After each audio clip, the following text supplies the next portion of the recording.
Hey, salut à toi et bienvenue dans cette nouvelle vidéo dans laquelle on va parler d'un sujet qui touche énormément de personnes. On va parler des vergetures. Alors je vais t'expliquer qu'est-ce que c'est les vergetures et surtout on va voir ensemble ce que nous disent des études scientifiques pour pouvoir les prévenir et pour pouvoir les faire disparaître. Alors si tu ne me connais pas, moi c'est Bérangère, ingénieure chimiste spécialisée en cosmétiques et mon but est d'analyser tous les produits cosmétiques pour que tu ne te fasses pas arnaquer. Alors ne perdons pas de temps, allons-y, c'est parti. Bon, comme d'habitude, on va faire les choses dans l'ordre puisque je vais t'expliquer premièrement ce que sont les vergetures, quelles sont les causes des vergetures et ensuite on parlera des éventuels traitements que j'ai pu trouver au sein des différentes études scientifiques puisque malheureusement, je sais bien que les vergetures peuvent souvent causer une détresse émotionnelle et psychologique chez beaucoup de personnes. Et j'en profite pour te dire de ne pas oublier de t'abonner à ma chaîne et d'activer la cloche pour recevoir une notification dès la mise en ligne d'une nouvelle vidéo puisque très bientôt, on va parler cellulite et cosmétique. Mais bon, pour le moment, restons avec nos vergetures. Alors les vergetures, qu'est-ce que c'est? Eh bien en fait ce sont des lésions cutanées extrêmement courantes que l'on va retrouver aussi bien chez les hommes que chez les femmes, mais bien évidemment on les retrouve beaucoup plus chez les femmes. Alors les vergetures elles sont souvent situées au niveau de l'abdomen, au niveau des cuisses, au niveau des seins et ainsi qu'au niveau des bras, plus particulièrement chez les hommes. Et on distingue deux stades au niveau des vergetures. Le premier stade qu'on appelle le stade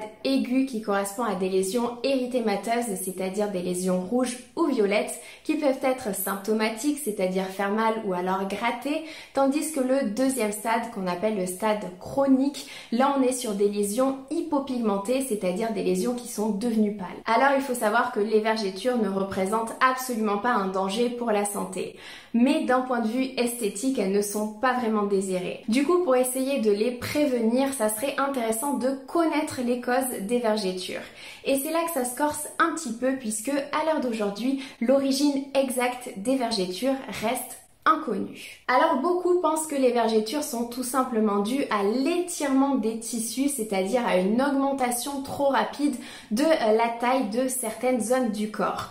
Mais il y a de nombreux scientifiques qui ne sont pas du tout en accord avec cette théorie puisqu'on a retrouvé des vergetures chez des hommes et des femmes qui n'avaient absolument pas subi un étirement particulier des tissus. Donc on est très loin de tout savoir sur les vergetures. Mais on sait quand même des choses, on sait qu'il y a des états physiologiques et pathologiques pour lesquels on a beaucoup plus de chances de développer des vergetures. Comme par exemple durant la grossesse, durant la poussée de croissance lors de l'adolescence, suite à une prise de poids importante et donc c'est lié aussi à l'obésité, suite au diabète, suite à l'usage systémique et topique à long terme de stéroïdes, suite au syndrome de Cushing qui fait qu'en fait on a trop de cortisone dans le corps et ensuite suite au syndrome de Marfan qui est une maladie génétique rare. Voilà tout ce qu'on sait au niveau des vergetures. Alors c'est pas très concluant et ça nous aide pas beaucoup pour essayer de les prévenir. Mais est-ce qu'il y a quand même des cosmétiques qui ont réussi, qui ont su faire quelque chose pour prévenir les vergetures? Eh bien non, pas vraiment. Alors, il y a quand même des preuves limitées que la Centella asiatica, que un massage avec l'huile d'amande amère ainsi que l'acide hyaluronique qui viendrait du coup s'opposer en augmentant le volume suite à l'atrophie mécanique des tissus pourrait éventuellement prévenir les vergetures. Et le mot-clé ici c'est éventuellement puisqu'il y a quand même très peu de publications sur le sujet donc on ne sait pas réellement si ces ingrédients sont efficaces ou non. Alors concernant la Centella asiatica, si tu as déjà regardé plusieurs de mes vidéos, tu sais que c'est une plante que j'aime beaucoup et j'adore l'utiliser en cosmétique. Ici, si elle a été étudiée pour prévenir les vergetures, c'est parce que premièrement, la Centella asiatica, elle permet d'hydrater la peau, mais c'est aussi qu'elle permettrait d'augmenter la production de collagène et d'élastine. Alors je le rappelle, le collagène et l'élastine, ce sont deux protéines qui sont très importantes pour les propriétés structurelles, élastiques, mais aussi pour la fermeté de la peau. Donc tout ça, ça semble intéressant. Et la Centella asiatica a été étudiée lors d'une étude clinique sur 80 femmes sous contrôle placebo. Alors les participantes ont utilisé la crème Trofolastan qui contient, ou Trofolastine, je sais pas, qui contient de la Centella asiatica et en fait ils ont remarqué un impact significatif dans le développement des vergetures. Donc elles ont développé tout simplement moins de vergetures avec la crème. Le problème c'est que cette crème elle ne contient pas uniquement de la Centella asiatica, mais elle contient aussi de la vitamine E et des hydrolysats de collagène et d'élastine. Donc on ne sait pas réellement si c'est la Centella asiatica qui a pu avoir un effet bénéfique ou si c'est tout simplement dû à la vitamine E, dû aux hydrolysats de collagène et d'élastine ou alors si c'est l'ensemble. Et d'ailleurs concernant la Centella asiatica, c'est justement ce principe actif qu'on retrouve dans la crème corps de Clarins, la Body Partner, pour prévenir le développement des vergetures qui coûte 52 €. Et comment te dire que je suis clairement déçue de la formulation de cette crème, tout simplement parce qu'elle contient des ingrédients, tout ce qu'il y a de plus classique, des émollients classiques qu'on retrouve dans toutes les crèmes hydratantes. Et effectivement, on retrouve la Centella asiatica derrière le nom asiaticoside. Alors l'asiaticoside, c'est bien un composé issu de la Centella asiatica qui a les mêmes propriétés que la plante, mais comment te dire que je suis fan de cette plante? Donc je sais qu'il y a aujourd'hui des marques sud-coréennes qui utilisent la Centella asiatica et qui ont des produits avec plus de 50% de Centella asiatica dedans. Donc si je devais me tourner vers ce principe actif, j'irais beaucoup plus vers les marques sud-coréennes. Alors si tu recherches des produits à la Centella asiatica, tu peux te tourner beaucoup plus vers la marque Purito, vers la marque Cosrx, vers la marque Unique, également Dr. Jart. Et je suis sûre qu'il y en a plein d'autres puisque les Sud-Coréens adorent utiliser la Centella asiatica en cosmétique. Et pour finir avec cette crème, j'aimerais attirer ton attention sur la mention de résultats prouvés qui est notée sur le site de Clarins. Alors il faut que tu fasses attention avec cette mention puisque ce résultat ne vient absolument pas d'une étude sérieuse, c'est-à-dire randomisée en double aveugle avec contrôle placebo. En fait, ils ont juste demandé à 75 femmes d'utiliser cette crème et de noter leur appréciation. Donc en fait, si tu veux, c'est purement subjectif. Ça ne vient absolument pas d'une étude clinique sérieuse, donc il faut prendre ce résultat avec des pincettes. Concernant l'huile d'amande amère, les chercheurs ont étudié différents paramètres. Alors en fait, ils ont divisé les participantes en 3 groupes. Le premier groupe devait appliquer l'huile d'amande amère avec massage. Le deuxième groupe appliquait l'huile d'amande amère mais sans massage et le troisième groupe c'était tout simplement le groupe contrôle, le groupe témoin.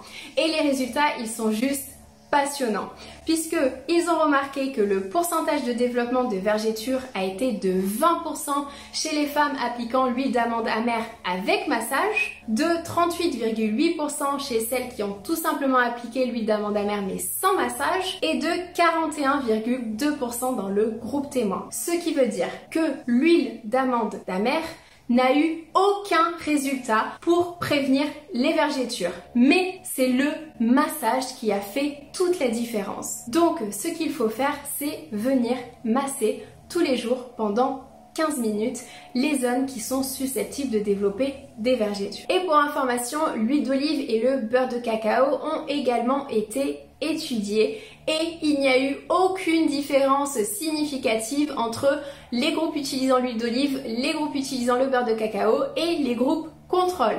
Ce qui veut dire qu'il y a fort à parier que ce soit le massage qui importe et non le produit que tu vas venir appliquer sur ta peau. Alors concernant le marché des huiles en France, tu vas retrouver beaucoup l'huile de Mustela qui est à 20 € et qui contient de l'huile de tournesol, de l'avocat passion et ensuite de la vitamine E pour protéger les huiles du rancissement. Alors cette huile aussi, elle a été testée auprès des consommateurs, donc auprès de 30 femmes uniquement. Et là aussi, on est sur du subjectif, ce sont les consommateurs qui se sont auto-évalués, il n'y a pas eu d'analyse scientifique derrière. Donc je réitère, honnêtement, choisis l'huile que tu préfères. Et ensuite on retrouve également l'huile Bee-Oil qu'on appelle également Bio-Oil dans certains pays du monde. Alors cette huile elle contient des huiles essentielles, un ester de rétinol qui est la vitamine A, ainsi que de la vitamine E, et ils ont également breveté un ingrédient sous le nom de Purcelline Oil.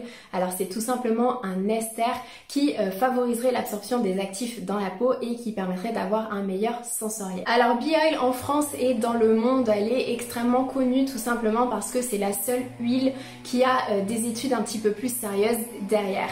Alors ils ont en effet fait 2 études contrôlées et randomisées pour évaluer l'efficacité de Bee Oil. Le problème c'est que ces études elles sont uniquement notées sur le site web et on n'y a pas vraiment accès, donc on sait juste qu'il y a eu des résultats significatifs, mais bon c'est un petit peu compliqué de conclure, de statuer sur quelque chose quand on n'a pas accès à l'étude. Donc voilà, mais personnellement quoi qu'il en soit, moi je suis pas très fan de la formulation de cette huile, tout simplement parce qu'elle contient des huiles essentielles, donc il y a beaucoup d'allergènes à la fin de la formule, et tout simplement le premier ingrédient c'est de l'huile minérale. Alors moi je balance une idée comme ça, si quelqu'un a les sous, moi ce que je ferais c'est que je comparerais l'huile Bee Oil avec de l'huile minérale simple. Comme ça on pourrait voir si c'est l'huile Bee Oil qui a réellement un effet significatif dans le développement des vergetures ou alors si c'est tout simplement dû à l'hydratation, et dans ces cas-là l'huile minérale ça fait l'affaire. Et ensuite j'imagine également qu'il existe des tas d'autres crèmes qui sont vendues en mode prévention des vergetures. Alors moi je suis plutôt de l'avis des auteurs scientifiques que j'ai pu trouver qui disent que les traitements topiques, donc les traitements que tu viens appliquer sur ta peau, sont incapables de prévenir les vergetures. Donc je te conseille d'utiliser n'importe quelle crème, n'importe quelle huile, celle qui te fait plaisir, celle qui est la moins chère, celle que tu adores, j'en sais rien, je m'en fiche, et tu viens tout simplement te masser tous les jours avec pendant 15 minutes. Maintenant il nous reste à voir un dernier point. Est-ce qu'il existe des cosmétiques, des traitements pour faire disparaître les vergetures qui sont déjà apparues? Alors parmi les actifs les plus étudiés, on retrouve bien évidemment la trétinoïde. Alors la trétinoïde, elle fait partie de la famille des rétinoïdes qui est composée des esters de rétinol, du rétinol, du rétinal et donc de la trétinoïde que j'étais bien évidemment cité du moins fort, du moins efficace au plus efficace, et on retrouve également d'autres dérivés d'acide rétinoïque, et le petit nouveau de la famille c'est le Granactive rétinoïde, mais il n'y a pas encore énormément d'études à son sujet. Ici les études elles portent donc sur la trétinoïde tout simplement parce que c'est l'un des rétinoïdes les plus étudiés et l'un des plus efficaces. Et je vais pas passer par quel chemin, tu as une vidéo sur ma chaîne sur la vitamine A, mais la trétinoïde ça sert à tout faire, ça sert à diminuer les taches, ça sert à diminuer les rides, donc unifier le teint, accélérer le renouvellement cellulaire, c'est un actif anti-âge et anti-acné formidable, et ce qui nous intéresse ici c'est que la trétinoïde permettrait d'augmenter la production de collagène dans la peau. Cependant ne saute pas au plafond puisque la trétinoïde a donné des résultats variables. Déjà les études ont montré qu'elle était inefficace sur les vergetures déjà blanches, c'est-à-dire les vergetures qui sont au stade chronique. Mais elle a eu un effet assez intéressant, un effet significatif dans le cas des vergetures rouges, c'est-à-dire qui sont toujours au stade aigu. Et quand je dis amélioration, attention, les participants ont une diminution de la longueur et de la largeur des vergetures avec une moyenne de 8, 14 et 20% puisque ça varie selon les études par rapport à une augmentation de 10 et 24%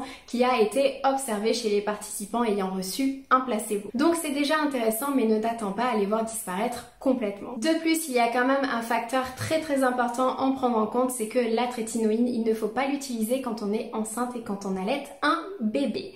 En plus, elle est également disponible sous ordonnance en France. Par contre, ce qui est intéressant, c'est qu'il y a une étude qui a comparé l'utilisation de la trétinoïde à 0,05% avec la dermabrasion dans le traitement des vergetures. Et en fait, les chercheurs ont tout simplement remarqué que les deux avaient été efficaces, mais qu'il n'y avait pas de différence significative entre les deux. Autrement dit, ça sert à rien d'aller dépenser tes sous dans un traitement de dermabrasion qui coûte beaucoup plus cher, mais viens tout simplement utiliser un tube de crème de trétinoïde qui coûte bien moins cher puisque les deux donnent exactement le même résultat. Alors du coup, si tu cherches des produits cosmétiques donc qui sont disponibles sans ordonnance, tu peux du coup te tourner vers le rétinol qui est donc une forme un petit peu moins efficace que l'acide rétinoïque puisque il doit se convertir dans la peau en acide rétinoïque pour fonctionner. Mais bon, ça peut être quand même intéressant, et donc si tu recherches un produit avec du rétinol, tu as notamment le lait de Polyester Choice qui contient 0,1% de rétinol